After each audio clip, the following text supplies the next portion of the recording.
Welcome to Evergreen Speedway's Home Track Heroes on CW11.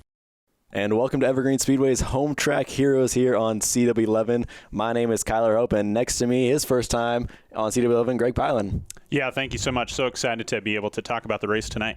Yes, we got the big rigs, and they're a fan favorite for sure. We had a huge fan attendance here at Evergreen Speedway, one of the biggest ones we've seen yet. We had to turn people away at the door. That's time people wanted to come and see this awesome show.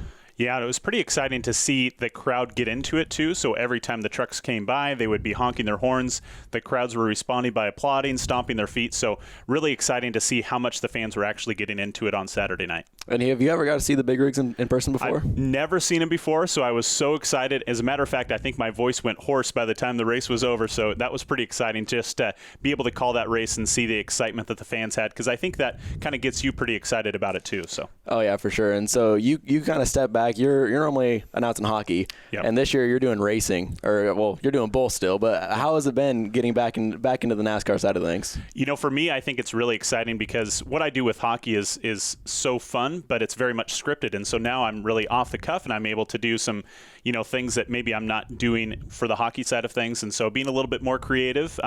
It's definitely a lot different filling time than it was before, and you guys have been great to give me some pointers of what I need to do, and Steve has been wonderful too. So it's been a lot of fun to be able to jump into something that I haven't done for a long time. It's been about 12 years since I've done the stock car announcing, so it's been fun. I've loved so much some of the different series so far this year, so it's been great. That's awesome, and we're going to take a look at some of the heat race action for the Rolling Thunder Big Rigs, and they definitely put on a great show early. As here we see Weston Smith. He's in the Seahawks truck on the outside, and that's Caleb Thompson in the 96. And this will definitely get the crowd into it early as you see him get sideways. That's Caleb Thompson. And he's going to knock that Seahawks truck way off of track. And you can definitely see how much the crowd enjoyed that action early on. Yeah, what was awesome, too, is the driver of the Seahawks truck was from Texas, too. So we did the opening announcements and from Texas, but definitely an early crowd favorite. So it was tough to see them go into the tires in this situation. Wow, he's from Texas, and he's driving the Seahawks truck. I wonder how that's going to go over this buddies back home. But We're going to get another look at it here. Here's the other three trucks that were in that heat race. And mind you, this is not even the main event. This was just the heat race earlier today. And you're going to see our cameraman, Jeff Sherman, pick it up and get a great shot of that 12 truck going flying into the tires once again. As it was incredible, and that's quite a good wall to keep that truck from going flying into the pits and getting someone hurt. Yeah, we were so amazed and so grateful that nobody got hurt on the other side, but you saw how many tires were actually flying in the air during that crash, and you'll see kind of the aftermath here as the driver is working through, and they're checking on him to make sure that he's okay, but it was pretty impressive to see the number of tires and the time that it took to actually clean up all of those tires after this happened. And there you go, you see the driver there, Weston Smith, getting out of the truck and almost stumbling there a little bit, but everything is okay, and the crowd was going absolutely nuts at this time too, to be able to see that Weston was okay. The Seahawks truck itself obviously damaged a little bit from the tires, but great to see Weston okay. Yeah, and Sam's towing there. First one on the scene, you saw him climb over the tires to get to him, help him get him out, but you saw Weston got out just fine under his own power. Unfortunately, the truck not as good, but yeah. We got a great show tonight. We got the Youth Hornets. They had a B main and an A main. The Hornets with a B and an A main. Mini stock, super stock figure eights. It was an all-around great show. Yeah, one of the things that I've been so excited for this season is the mini stock series. I think the BECU mini stocks has been so competitive. Everything has been really great, but I've really enjoyed watching the BECU mini stocks. That's been fun, and Saturday night was another example of how great that racing was. Yeah, I think we've had 26 mini stocks clock in for points throughout the year, which is a testament to how great of a class it's been. And we were missing some big names tonight, too. Zach Bristol, he was on the podium last time out, so it's definitely going to be a class to watch, as it's, I think, quickly becoming a crowd favorite. Yeah, and like you said earlier, with such a good crowd, it was awesome to see the youths out there as well. So the Youth Hornets were a big hit on Saturday night as well, just to see these kids go out there and race as hard as they did. So that was a big fan favorite as well. Yeah, and we're going to roll into the Youth Hornet B main right here. We see Evan Dibble in the 31, sponsored by Brim Tractor of Pacific, Washington. And to the outside, the 44 of Olivia Reppin, sponsored by Reppin Welding and Rail. And we have the 79 of Joseph Weber, brought to you by Cooking with Mary Weber. And on the outside of Joseph is the 12 of Sage Frazier, sponsored by Gearhead Garage. And then we got the 6 of Dylan Dandrea, sponsored by Mom and Dad. And then the 19X of Elijah Delfell, sponsored by Everett Mazda. As we see them rolling, coming around, I believe they're coming to green right here. We'll see if the Speedway AAA pace car is pulled off already or not. It looks like John Peterson is ready to give them the green light. And there it is, the first event of the night. The Youth Hornet B-Main. I don't think they really saw the green flag until there. No, yeah, you could see a big pause as they came around turn number 4 and didn't exactly jump on that accelerator right away, but just so cool to see 12 to 15-year-olds out here really performing in front of such a large crowd. And there you see the 79 of Joseph Weber going to the outside as they come down the backstretch. Really great race early on for the 79 of Joseph Weber to make that move early. Yeah, Olivia repping in the 44 car you see with the lead, and here comes the 6 closing in quickly to the back bumper of Joseph Weber. That is the 6 of Dylan Dandrea, as he is quite the character, only 12 years old behind the wheel of that 6 machine. Yeah, it's just so impressive to see somebody at 12 out here racing and racing at the level that they are. It's pretty cool, and it's, I think, a testament to the family environment that's instilled out here. You see so many of these young racers have parents that are actually racers and have been racing at Evergreen Speedway for a long time, so really fun to see. Yeah, and these cars, most of them are manual transmission as well, which a lot of people my age don't even know how to don't know how to drive a stick still. So it's incredible seeing these drivers, these young kids out there wheeling the car around, as we see Joseph Weber and Dylan Dandrea now battling for the lead. Yeah, and you definitely see that manual transmission aspect when somebody gets spun out and they try and get things going back again, and you see a little bit of difficulty sometimes getting those going, but for the most part they do such a great job in getting the car back on the track again. And this is a great side-by-side battle still for about a lap now between our leaders, as you now see Dandrea pull out a little bit. Some great racing for the Youth Hornet B main event. Mind you, we still have another great field of cars in the A main to come. Yeah, and you see that outside lane that Joseph Weber continues to take even down the backstretch, but around every turn it seems like the 79 blue car there is just going wide at every opportunity, and it's obviously working out. You know, Joseph Weber has the lead here now as they're just a few laps in with 5 laps to go, but really kind of cool to see a different little path that Joseph was deciding to take early on in this race and throughout it. Yeah, he was able to gain the lead back from Dylan Dandrea right there, using almost Evan Dibble in the 31 as a pick, and use that outside line to get around as they're still going side by side again. Looks like Dylan Dandrea really likes that inside line as he dives it in deep.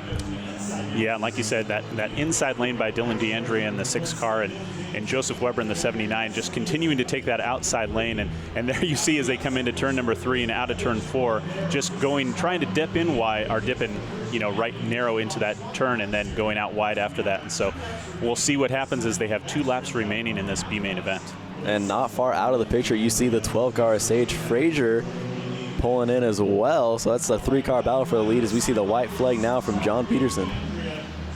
Yeah, so white flag, 1 lap remaining here for the 6 of Dylan Dandrea. And we'll see as they just have just about a half lap to go if they continue in the same order with Dandrea, Weber, and then Sage Frazier in that 3rd spot. And as they come out of turn number 4 here, and it looks like it is going to be the checkered flag for the 6 of Dylan Dandrea. So Dylan, we've been telling everybody tonight that the Youth Hornets, wonderful class, 12 to 15. Tell everybody out here how old you are. I'm 12. 12 years old. How about that? Dylan, tell all of these fans that are cheering for you how much fun you had tonight. Oh, it's great. If you got a car, you got to try it. I love it. I love it. Keep going. Dylan, anybody you need to thank for being here tonight? Yeah, my family and especially my dad. He does so much work on the car. It's amazing. Joseph, great race tonight. You did awesome. 2nd place in the B main event. How did you feel? Good.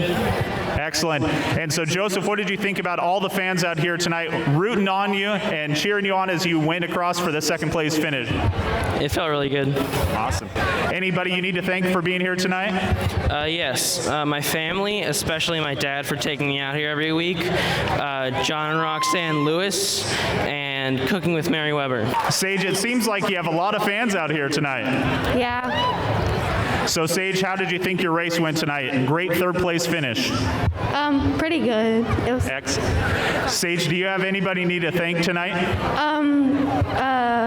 Fairway Mortgage, Studio 13, Henny in the Valley, and Garrett Garage. And how awesome is it to see those young kids up there on the podium? And Dylan Dandrea, he's quite the character. I'm excited to see how he develops over the next few years, see what classes he decides to run, because he's going to be a funny kid to hang on to for a while. I think Dylan Dandrea would do a much better job at announcing the race than I could. So, I'm a little bit worried in a few years when he wants a different job, if racing doesn't work out for him, that he's going to come over and take mine. But yeah, it's awesome just to see the character they have. And they're such professionals too. It's like they understand they need to start promoting their sponsors, and everybody does such a great job of that too. Yeah, almost start even developing their brand themselves and figure out what kind of driver they can develop themselves to be. And it's really cool just seeing this awesome class and how much it's grown over the last few years. Absolutely. So we're going to be rolling into our B main event for our Hornets now, as we got some pretty big names inside this for a B main, as we see Mike Hathaway in the 46 and the king himself, Damon Claiborne, at the back of this field. As we've seen him on the podium a few times this year, as it's rare to see that. But we're going to go into our full lineup here. Starting on the front row, we got the 85X of Eric Armstrong, and to his outside, the 19, a young Scarlett Fisher. And on the second row, we have the 27 of Tiffany Ingbaum, and on the outside is the 38 of Kenny Sphere, brought to you by Dangerous Curves Photography. And then the next row, we got Joe Weber in the 79, brought to you by Cooking with Mary Weber, and the 87 of Stephen Wilkes. Back in the next row is the 88 of Garrett Kramer, sponsored by Rengen Earthworks, and the 78 to the outside, Michael Duncan, brought to you by GDX Garage Door Service. And then we got the 47 of Dylan Frazier in the next row, sponsored by Gearhead Garage, and the 98K of Leilani Wilson, sponsored by J2 Racing Parts. Next row back, you have the 2 of Jason Karenberg, brought to you by Metal Fab. On the outside of Jason is the 46 of Mike Hathaway, brought to you by Reppin Welding and Rail. And then we got a Youth Hornet graduate in the 163 of Annika Duncan, sponsored by her parents for paying for her hobbies, which is funny to see that. And then we got the 03 of Lucas Hassenfleck to her outside. The next row back, it's the 43 of Damon Claiborne, brought to you by Central Welding. On the outside of Damon is the 14 of Austin Kramer, sponsored by Rengen Earthworks. As we see the lights are out on the Evergreen Speedway pace car as they roll through the funky little left-hand corner after diving through the intersection, as this is a very unique track that the Hornets get to run, a road course, not just a straight oval, unlike most divisions here. Yeah, and it just adds such a wonderful complexity, I think, to the race. And it's not just, 4 left-hand turns, right? You have a little bit more of a road course, like you said, Kyler, with that kind of action that happens. And we've seen every single week that there's so much action in that, what we're dubbing turn number 2. Not sure if that's correct or not, but there's a lot of action that happens there. So we'll see if that happens again here tonight. As they roll through, they get the green flag from John Peterson up in the flag stand. The assistant flagger is Principal Guthrie this week, as we see them dive down into the dub turn number 2 and up onto the 3/8 mile racetrack. This is just a swarm of cars going to that corner. Yeah, and you see, it's so fun to see 3 and 4 wide as they go into turn number 2, and to see if people want to try and dip in really low or trying to go to the outside. But there just ends up being a lot of traffic, but it's a lot of fun racing to watch. Yeah, and Scarlett Fisher, they're holding very tough on the outside in that 19 machine, as she's going to take the lead right there, I believe. Yeah, the timing scoring shows her in the lead, so awesome run for her on the outside, hanging tough. Yeah, and so Scarlett Fisher on the outside hanging tough. They're just losing it now over to, it looks like that's maybe the 27 of Tiffany Ingbaum, or maybe that's the 85X of Eric Armstrong. But Scarlett Fisher is definitely battling early on in this race with 19 laps to go. As it is just a ton of cars nose to tail. You see Joe Weber there in the 79 looking to the inside. Just a ton of great cars trying to make their way forward, as there goes Scarlett Fisher out to a big lead coming off at the turn number 2. Yeah, and you see what a benefit that was for Scarlett to be out in front of everybody, because once again in that turn number 2 there was so much traffic as they were going wide. And so really good to see Scarlett Fisher out to a nice early lead here, as the 19 car is looking really solid. As we're coming down through the intersection right here, as we got a mess of cars, a wreck, I think. No, we're going to stay green so far, as just a bunch of cars. I think that's Leilani Wilson in the 98. We saw the 14 of Austin Kramer come in, get a piece of the action. Looks like the 47 bumper right there of Dylan Frazier is hanging off the bumper cover, as it was just a mess of cars. How do we get through that? Yeah, and it's amazing to see that they were still green flag racing after that much commotion right there in the intersection. And so it's nice to see that 19 of Scarlett Fisher still holding on strong to that first place. Now you have the 78 of Michael Duncan in second, and the 87 car of Stephen Wilkes in third, as they head down the backstretch. As we see one going sliding through the intersection, going to get fired back up. But one thing that these drivers, they're racing to get into the main event through the night, as I believe the top 4 will be transferring out of this main event. So really the winner is not who we're looking at. We're looking for that 4th place. So that's going to be the last person to transfer in to the tail end of the A main event later on tonight. So these racers are really racing for something. Yeah, and it's such a great opportunity for them if they do a good job in the Hornet B main event, like you said, top 4, for them to be able to move into the A main event for the evening. As we're going to take a quick break and finish up the Hornet B main event.